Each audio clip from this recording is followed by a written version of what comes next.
Yes, hello guys. Magluluto tayo ng chili sauce with tausi. Yan. Tuturuan ko kayo. Simple lang po siya.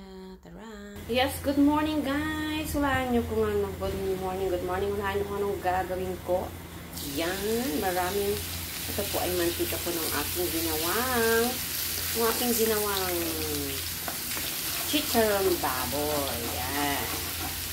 So, gagawa ko ngayon ng aking chili flakes. Kasi, kita ko meron pa akong sibuyas. Baka masira na naman siya dyan. At yung aking chili powder. Nakita ko kasi, paubos na tong aking chili. So naka-idea ako na gawin ko na lang ganito din yung aking powder chili na ginawa. Chili flakes pala guys. Chili flakes. Gagawin ko siyang chili sauce. Panuorin nyo ha. So yan guys, antayin natin siya maging parang brown. Saka natin nalagay ang ating sibuyas.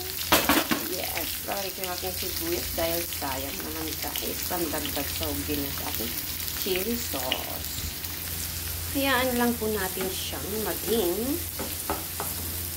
transparent yung ating onion. At pagka lang transparent na siya, ibig sabihin nun, luto na siya guys. Meron po akong tausi guys. So, ilalagay po natin siya dito ha. Para meron. Tagal na itong tausi ko na to. So, ilalagay ko siya dito para may taste.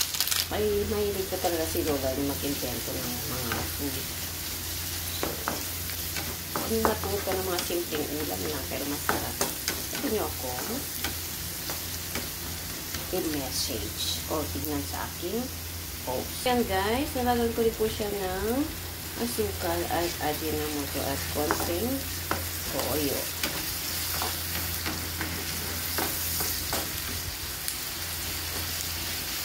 Ayan, ang bango.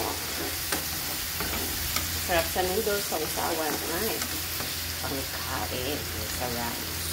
So, lagyan na po natin ating chili flakes. Kaya uubuhin ko tayo nito. At normal lang po yun.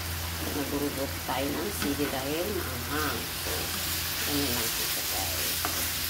Kaya bumas sa maraming mantika para maluto na po yung ating chili. Ayan po.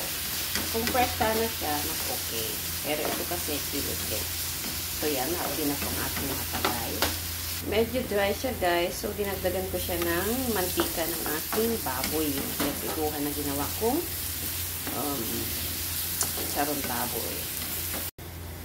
So, ayan siya guys. Ilagyan ko po siya ng mantika. Kailangan po balance po yung ating pero kailangan mas marami sana. Kaso, mantika po kasi ng baboy. So, lagaan din natin yung ating health. Maanghang na nga. Pati pa. So, mahirap na.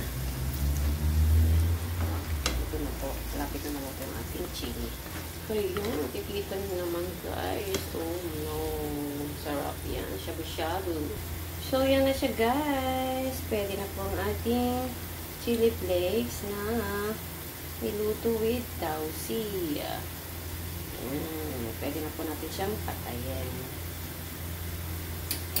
Ito na guys ang ating chili with tausi. Yan.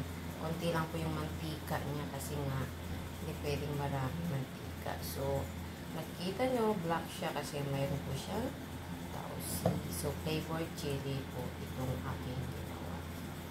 So, yan. Post ko yung aking ingredients later. Thank you.